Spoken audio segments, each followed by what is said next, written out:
because again, the microphone was off for some reason.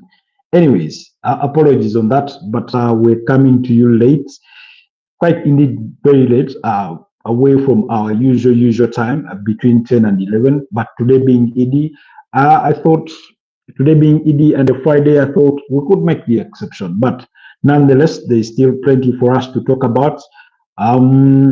Of course, we're going to be getting into the thick of that conversation. I did publish the video that I had promised you about Arsenal. That video did premiere today at 9 a.m. East African time. For those of you that have been able to catch it, thank you so much. For those that have not yet watched it, endeavor to catch it on the channel. In that conversation, we do speak about Arsenal and why I think that Arsenal signing a striker alone wouldn't be enough for the Gunners to take them from being title contenders to being, potential champions, or to being champions as well. So in that video, we do discuss the situation at Arsenal, which players need to leave, which players should be kept, which are some of the players that are already leaving, and things in that line. So we sort of get into an in-depth analysis for a period of about 30 minutes or so. I think it should be about 30 minutes long, really. As we discuss everything Arsenal in that video. So do check it out on the channel. I'll also leave a link to that very video down in the description for this particular broadcast later on, but better late than never. So apologies for the lateness, but it's good to be back here. So we're going to be discussing all matters, transfers, the UEFA Nations League, following that electric semi-final last night that we did witness, and things of that nature, really. We're going to be discussing those. But like I said, there's some news at Arsenal because one of their star players has just put pen to paper on a long-term contract at Arsenal, and we're going to be looking at that player, a Brazilian international. So really quite amazing. For those of you that do follow Arsenal, quite a standout player, and we're going to be telling you what he had to say about some of his comments in the aftermath of putting pen to paper on a long-term deal with the Gunners. So that's what we will be discussing this morning, as well as all the transfer gossip and speculation. What's the latest in regards to the speculation? Plenty of news making the rounds. Really, plenty of news making the rounds. As far as transfers are concerned, Manchester United back in contention to sign a prime striker. We will be looking at that and much more. So, but we'll begin on the note of Eid, to say Eid Mubarak to all our Muslim brothers and sisters. I know it's your Eid, the Eid of sacrifice. So may your sacrifice be rewarded, may be well received and rewarded. So,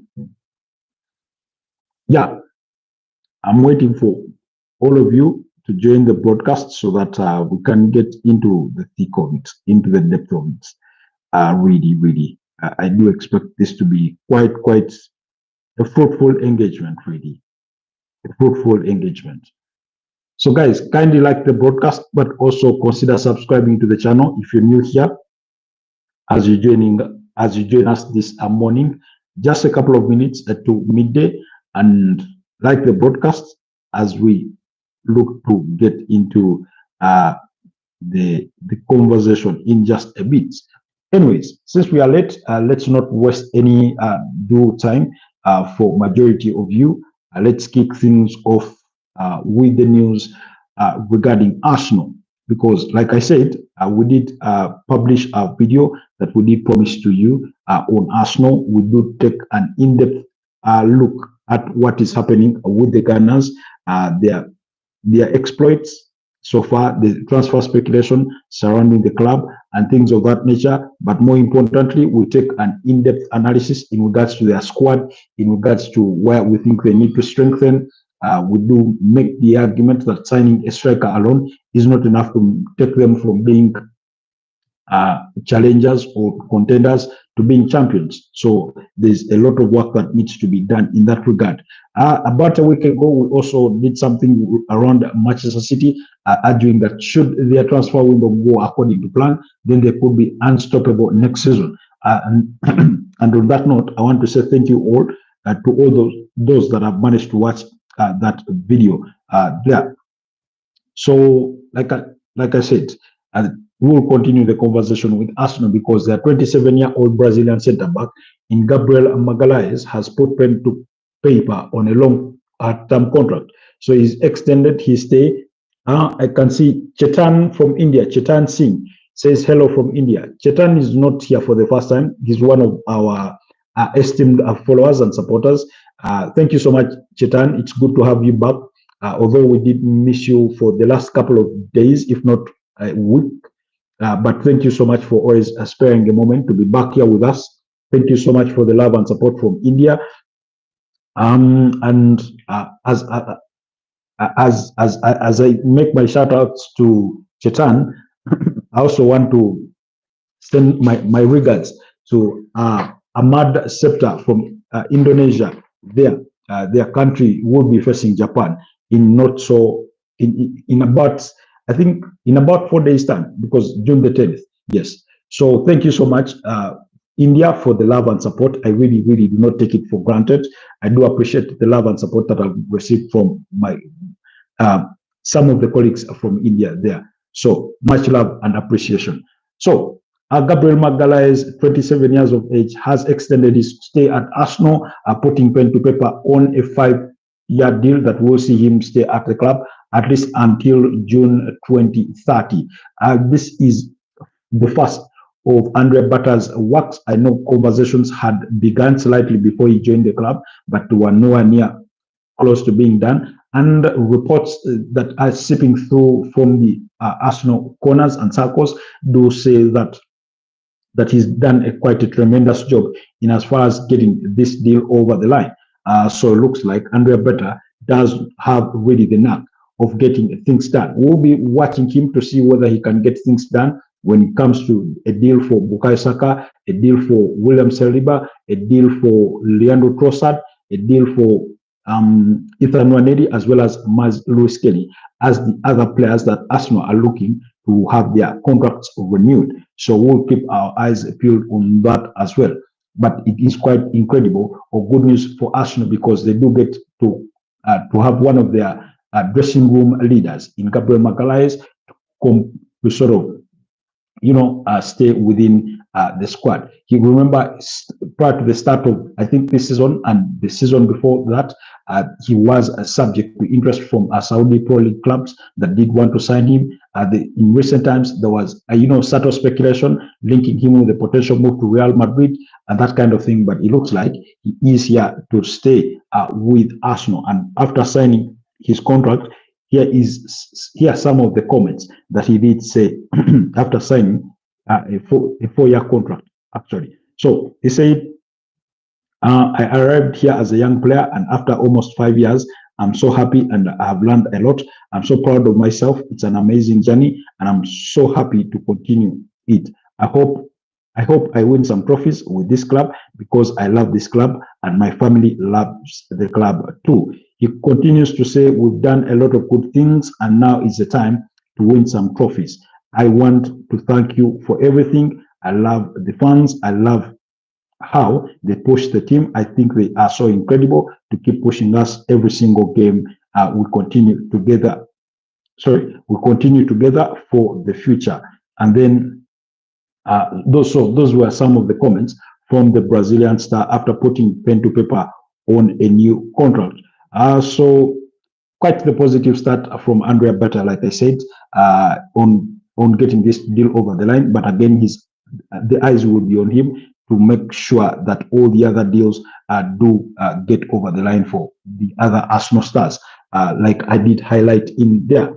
Anyways, let's move away from Arsenal for a bit and then go on to the UEFA Nations League, because last night was a crazy night. We did witness a 9-goal thriller as Spain beat up against France by 5 goals to 4 to reach the finals of the UEFA Nations League, to booking themselves a date with Portugal, who beat Germany. That was on Wednesday night, to also book their place in the finals of the UEFA Nations League that is being played in Germany. The finals will be played on Sunday, as well as the third place playoff. So those games will be coming on Sunday. But as far as yesterday's game was concerned, I mean, I cannot say it was a disappointing game by measure of the opponents, but I did not expect the kinds of goals that were scored. I mean, 5-4 almost felt like a penalty shootout, and yet there were only 2 penalties in that game, one for Spain and one for France on the other side. Our prediction had been a 2-1 victory for Spain. Yes, they went on to win, but not in quite the fashion that we had hoped. France's midfield was quite lightweight, pretty much like we had spoken about in the preamble or in the preview of the same game. While Spain, their backline was really, really found to be lacking because, like I said, when you look at some of those statistics, when you followed the game, you can't help but think that had it not been for some of the serves that Unai Simon was able to pull, then France could have easily, won sort of that game by a huge mile, because it was quite staggering. France had 9 shots on target. They could only score with 4. Spain had 4 shots. Sorry, Spain had 8 shots on target, 10 shots off target for France, and then shots blocked were 7 each. France somehow dominated possession to the tune of 53% compared to a 47% of Spain. So really, really that kind of balance.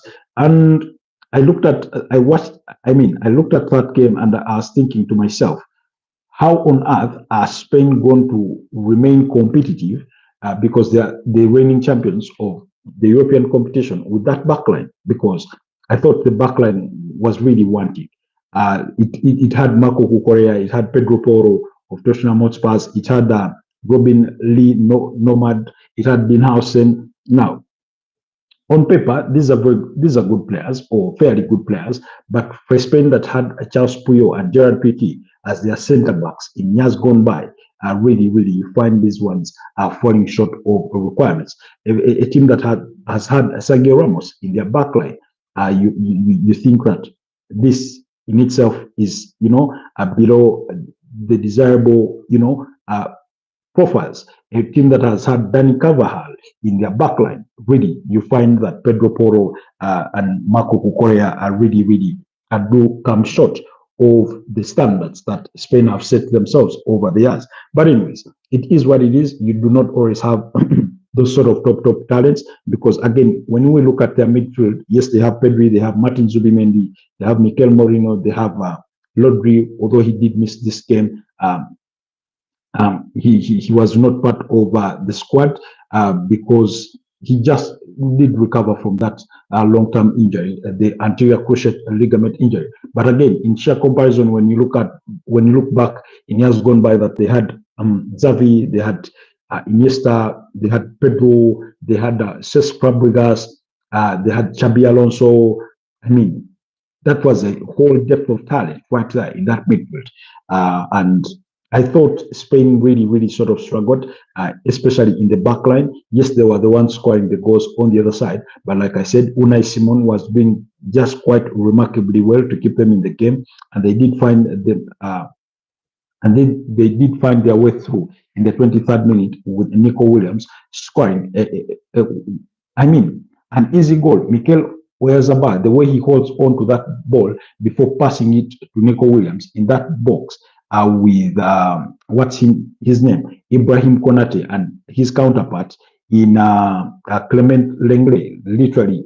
I mean, watching on in a way, the way he sort of out-muscled them, in the 16 yards box there to pass that ball to Nico Williams, who fires the shot beyond Mike in the French goal. I mean, I thought the defending there could have done better. Of course, you do not want to use a lot of energy against the opponent in that area because you could easily concede a penalty. I understand that caution, but the fact that they gave him space to even make that pass to Nico Williams, I really found that wanting, or if not questionable, to say at the very least.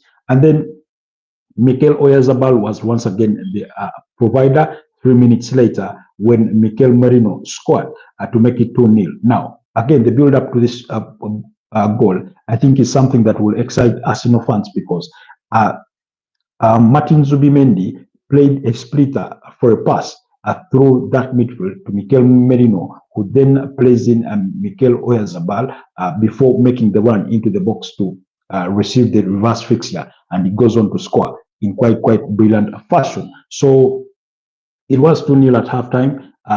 Really, the scoreline, I thought, did not really paint the full picture of what the sort of game had been in the opening half. And yet when we returned for the second half, it only took 9 minutes for Spain to extend their lead when Adrian Rabiot committed a foul against Lamine Yamal, who then won a penalty there. I can see Explorer. How did you... Hello, did you search or show? Good morning or good afternoon, Explorer. I've not yet found the time. It's been quite a busy morning, and that's why we are late here on ED. But I'll make sure to check it out, to check him out. That's the philosopher that you recommended that I do read about. I'll take the time. I took the notes. But thank you for being with us here this morning. Kindly like the broadcast and continue to support what we do. Otherwise, you're much appreciated, Explorer. So, and then of course it was 3-0. Before we knew it, just actually 1 minute later, it took only 1 minute, maybe a matter of seconds before Spain, when Lamine Yamal converted from the spot kick, it was only seconds, if not just a minute, for Spain to make that lead 4-0 because Pedri scored a brilliant goal to make it 4-0 with Nico Williams providing the assist on the day. I mean, when you watch Nico Williams on that Spanish national team, you really come to appreciate and understand why teams have wanted to sign him for a while now, although his wages or wage demands are still off-putting.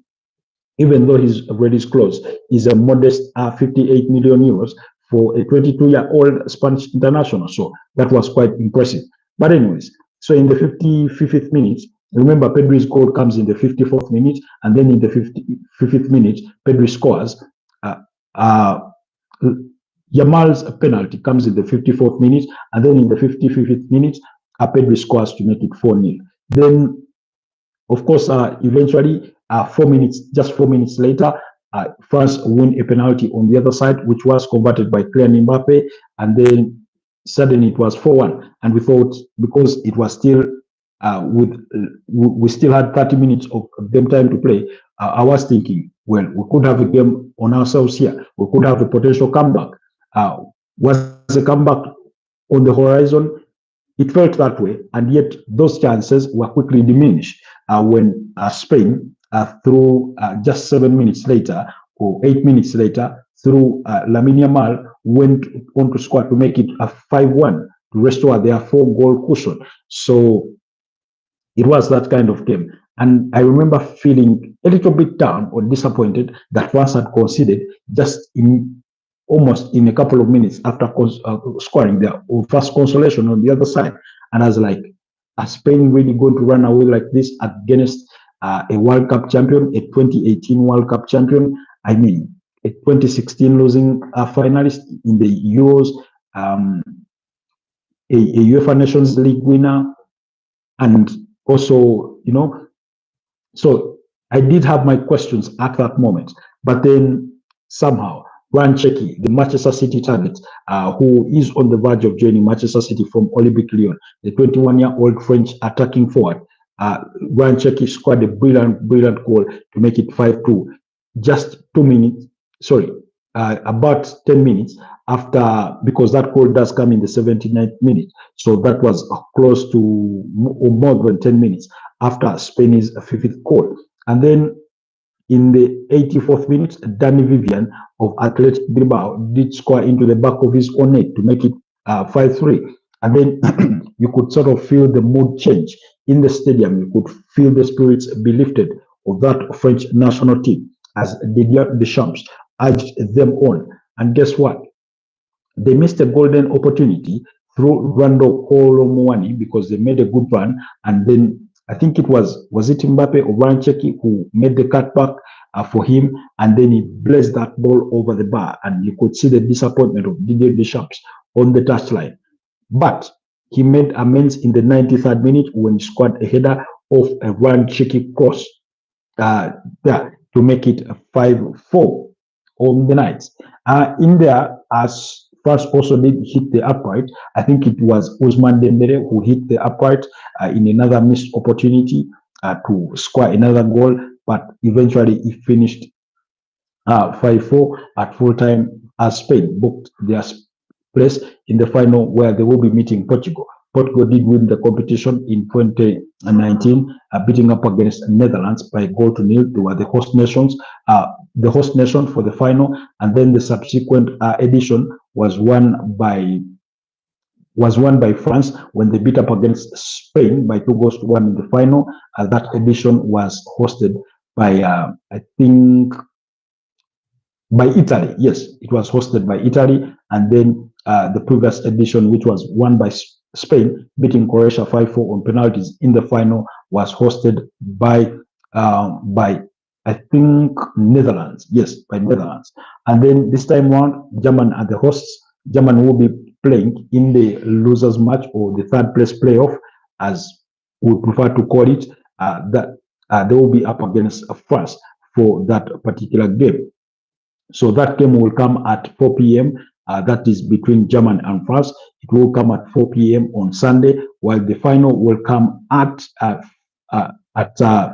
10 p.m. East African time. So keep your eyes out for that action as well.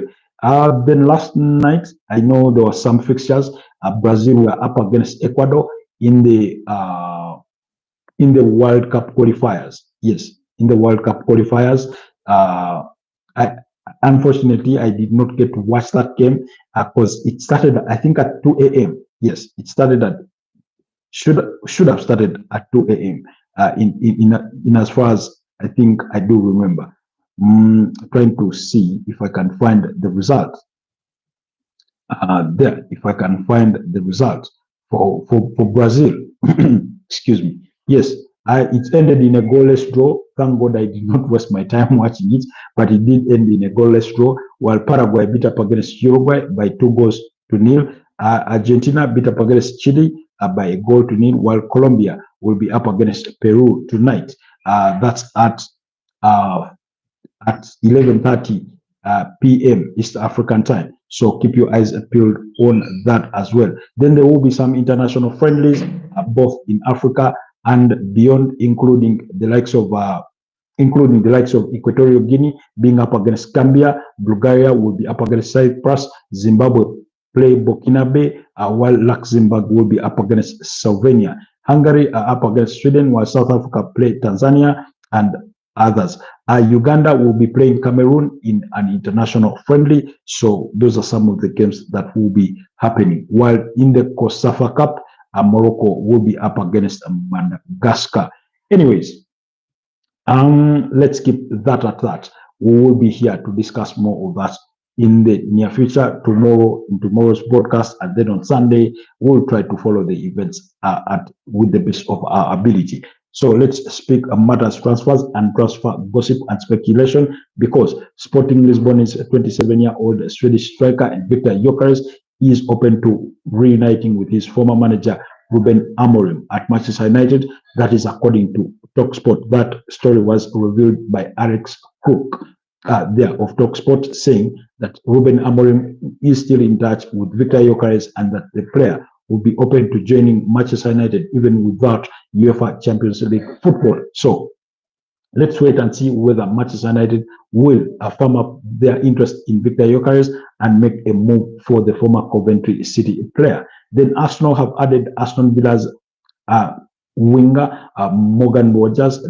on their wish list, as well as a Brazilian forward, Paioxa, who plays for Feyenoord. Now, in that video in which we discuss about Arsenal in great depth, we did speak about Morgan Rogers. So be sure to catch that video, and I'll leave the link in the description here so that you can go ahead and check it out. But that is quite impressive.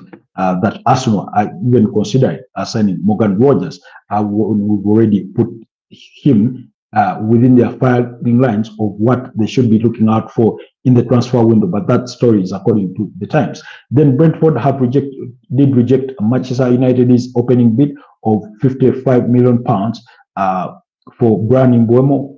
It is being reported that the Bees want to start negotiating at about £70 million, although that fee can be significantly less, but they are trying to use the fee of £62.5 million that Man United did pay for Matthias Cunha to lure him away from Wolverhampton Wanderers as the benchmark or the basis to inform their own negotiations. And I get the feeling that Man United are being taxed here. They are getting the Manchester United tax. And it does happen, really. Clubs take advantage of you when you go out and buy a big player quite expensively. You sort of leave yourself vulnerable that in any subsequent negotiations for other players, clubs are going to try and sort of and exploit you to say, look, you just bought the other player who we think is not so far different in terms of talent with ours. You paid 60 million quid for him. Why not pay at least 58 for ours? And that kind of thing. So that's what Man United are anyway going to face in their negotiations for Bryan Mbeumo, who they bid £45 million for as guaranteed fees plus the 10 in expected add-ons. So to make a total of £55 million, which has been turned down by Brentford. Anyways, Tottenham will have to pay head coach Ange Postecoglou at least £4 million in compensation if they decide to sack the 59-year-old Australian gaffer. That's according to the Telegraph. While Israel winger Manuel Solomon, that's at Tottenham Hotspurs, only 25 years of age, is set for a second chance at Tottenham after impressing on loan at Leeds last season. And Manuel Solomon had almost forgotten about him, really, to say the very least. But anyways, that is still there. Then Chelsea do remain in pursuit for Jamie Gittens from Borussia Dortmund, while they also remain in conversations with Eintracht Frankfurt over a potential transfer for Hugo Ekitike. Liverpool are also engaged in that conversation. Speaking of Liverpool, their striker Darwin Núñez is a target for Al Hilal after their failed move for Victor Osimhen. So Liverpool could brace themselves that they could be finally getting rid of Darwin Núñez or getting him off their hands. And they do look at Hugo Ekitike as a perfect replacement, although should they fail with their attempt to sign Hugo Ekitike, then they will go in for Benjamin Sesko, who is also a target for Arsenal. Anyways, Bayer Leverkusen boss Erik ten Hag is monitoring the situation surrounding Man United's 25-year-old Brazilian international Antony, who spent the last half of last season away on loan to Royal Betis. So again, Erik ten Hag, that is according to Sky German. Now, I did expect this kind of story, really, because usually when a manager leaves a certain club and quickly gets into a job in another, it's bound to happen that he will be linked with a couple of his former players. And indeed, history has shown that these kinds of managers have gone back to their previous clubs to sign a couple of players from there. Hi, Achu. Good morning. Good afternoon. Good to have you back. How are you? How have you been? How is your Eid Mubarak if you're Muslim, or if you do wish well for Muslim brothers and sisters that are celebrating their special day as well. And Eid Mubarak to Maria Momuto as well. So thank you so much for being back with us. Kindly like the broadcast, but thank you once again. So I was going to cite the example of Enzo Maresca when he left Leicester City. He went back and signed Keenan Dewsbury Hall. When you look at Mikel Arteta, when he left Man City as an assistant, he went back and signed Gabriel Jesus and Alexander Zinchenko. when you look at when you look at all Victor Gyökeres being linked with a potential move to Manchester United, it's because Ruben Amorim was his boss at Sporting Lisbon. Man United wanted to sign Giovanni Quenda, that's the 17-year-old winger from Sporting Lisbon, but Chelsea beat them to the punch. But it was solely because Ruben Amorim knew the player quite too well at Sporting Lisbon, and that kind of thing. So really, it's to be sort of expected. And I think Mourinho, in his debut season or debut first spell at Chelsea, went to FC Porto and signed a player or two. So these kinds of things are bound to happen when a manager makes the move. Again, Mourinho, when he left Chelsea and found himself at Manchester United, he went on and signed Nemanja Matic. So because he really trusted him. So that kind of thing is always bound to happen. And even when he went to SC Roma, by the way, he signed him. So you do have that kind of thing. The same way Antonio Conte loves Romelu Lukaku. So he had him at Inter Milan. He went with him to Napoli, and that has continuously worked out really well. So when you hear these reports of Anthony being linked with a potential move to Bayer Leverkusen, because Erik ten Hag is now the new manager at Bayer Leverkusen, it shouldn't really surprise you at all. Then Saudi Arabia club. Now, we spoke about this deal about Victor Osimhen and Al Hilal, but according to Fabrizio Romano, those talks seem to have broken down between Victor Gyökeres and Al Hilal, and they could be moving to other targets. That's why I've mentioned to you Darwin Núñez, who could be their alternative.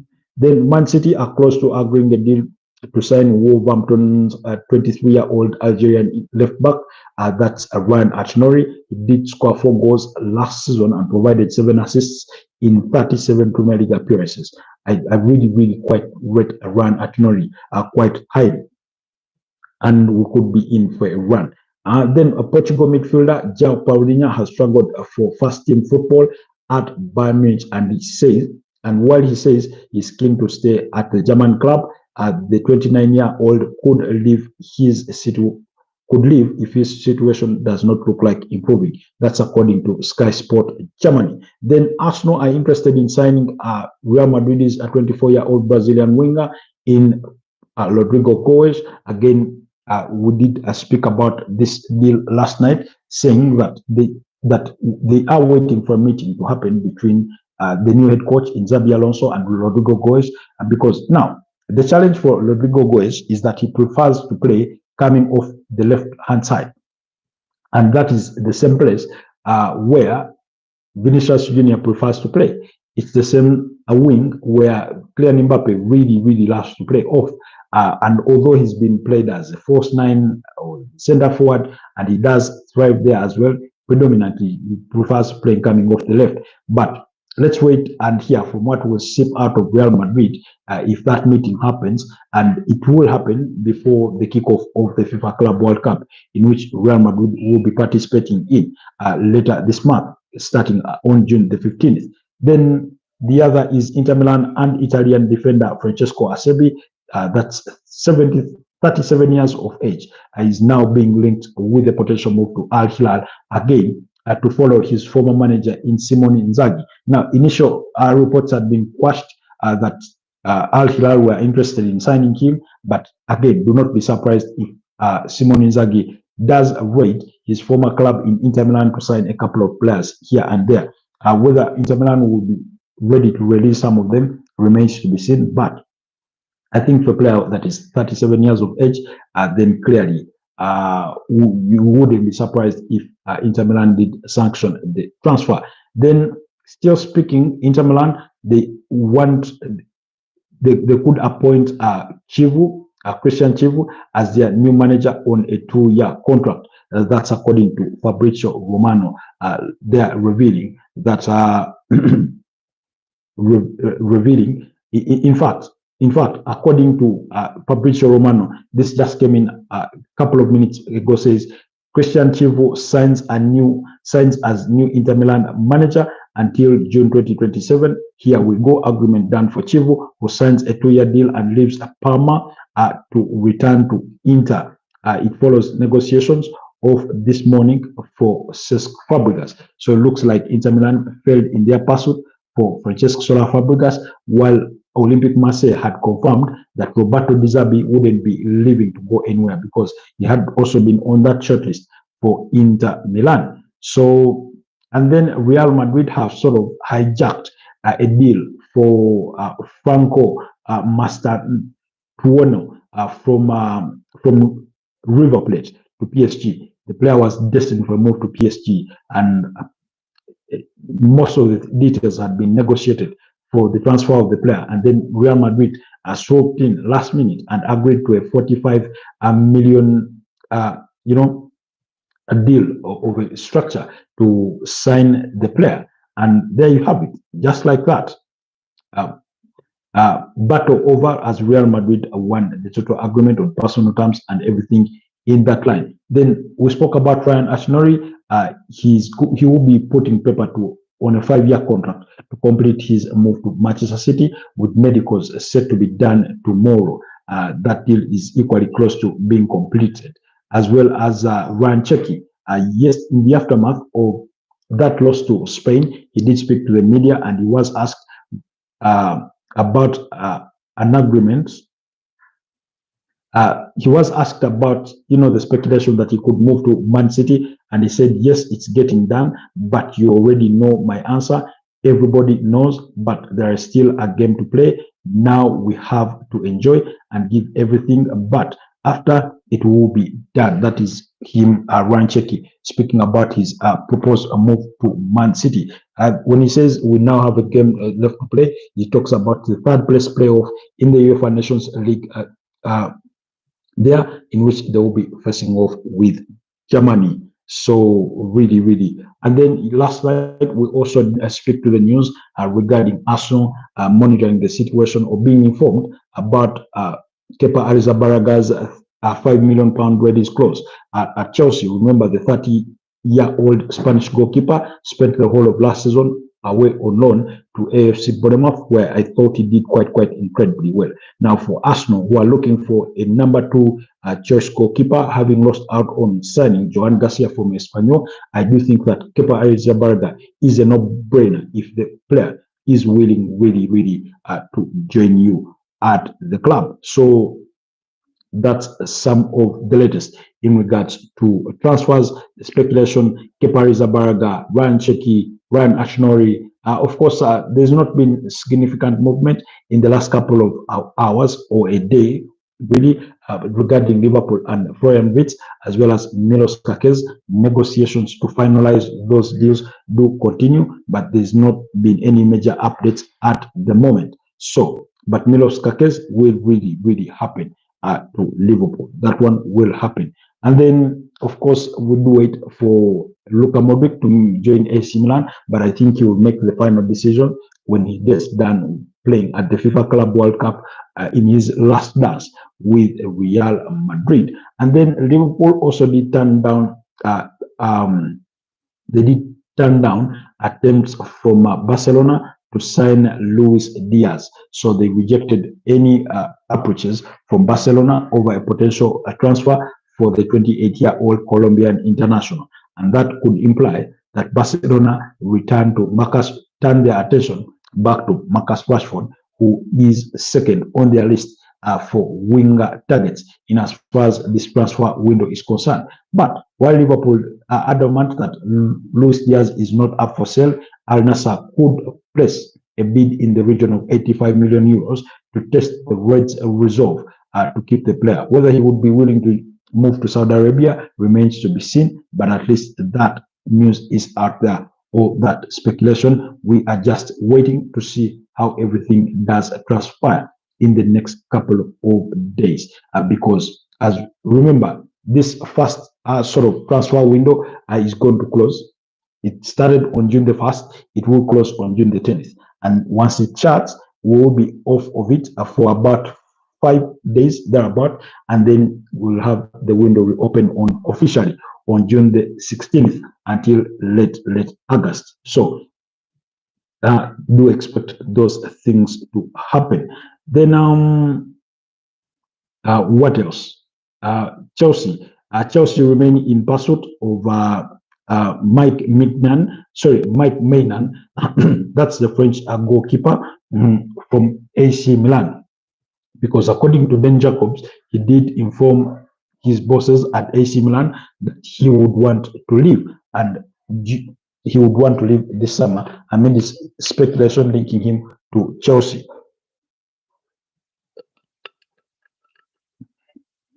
Now, Chelsea and AC Milan are still apart in valuation of the player, because AC Milan want up to a fee of about 20 to 25 million pounds, while Chelsea are offering significantly less, because the 29-year-old has only a year left to his current contract. Then, regarding the Rodrigo Goes situation at Real Madrid with interest from Arsenal, here's what Ben Jacobs of Kimi Sport comes to say or clarifies on. He says Rodrigo's situation remains one to watch this summer. Arsenal interest is genuine, but no approach yet. One of several options Andrea Bata is broadly considering. Other Premier League clubs also discussed back in May, including Chelsea and Liverpool, but no meaningful approach from either. Chelsea are aware of the market opportunity, but have other priorities as it stands, including Jamie Gittins, as well as, this is not part of Ben Jacobs' submission, but as well as Hugo Ekitike. And then also, long-standing Saudi interest in Rodrigo, dating as far back as the summer of 2023. I do not think Rodrigo Goes, at the age of 24, would really make a move to Saudi Arabia. I'm not saying it cannot happen, but I think it will be a hard sell to convince the youngster to move in that direction. But as revealed, Real are open to selling the player for 90 to 100 million euro package. But Rodrigo side, for now, focused on Xabi Alonso and understanding his plans. So that's there. Then Porto did confirm the signing of Gabriel Viega, who joined from Al Ahly there on a 5-year contract.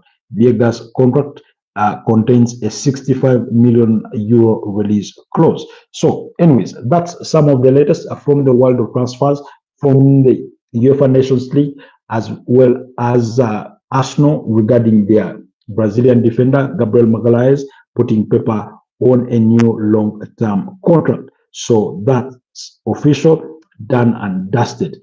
Unless any of you has a question in regards to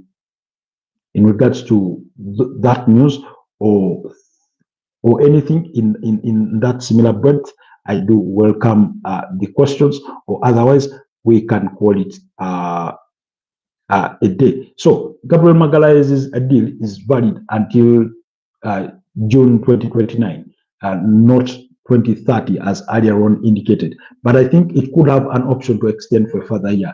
Which is why initially it was reported to be up to June 2030. So interesting there. But that's very, very good news there for Arsenal. Anyways, allow me to call it a day. Wrap it here. It's been a pleasure having you guys on the podcast. Thank you so much, Chetan Singh. Thank you so much, Explorer. Thank you so much, Explorer. Thank you so much, Achu, and all the others that did join the broadcast. Those that were in the ventilation, behind the scenes, without commenting, without liking, I do appreciate you as well. Those that do watch our broadcast much later after they've aired, we do not take your time for granted. We still do appreciate you. Like I said, do not forget to check out that a video about Arsenal and our assessment of them in regards to their requirements beyond just the striker. It's up already on the channel. I'll leave the link down in the description of this video. But also, if you're interested in learning digital skills like coding, web design, and cybersecurity, do not hesitate to check out our friends or our colleagues at Ebo State, based in Kansanga, Kampala, who do offer in-person and online training sessions. There, they also do offer career guidance, and they help their trainees find jobs in the dynamic digital world. They'll give you a 5% discount at the moment if you do decide to sign up with them to undertake trainings in those courses. Anyways, thank you so much. Have yourselves a wonderful rest of the day. Eid Mubarak to our Muslim brothers and sisters. Have yourselves a wonderful day. Bye-bye for now.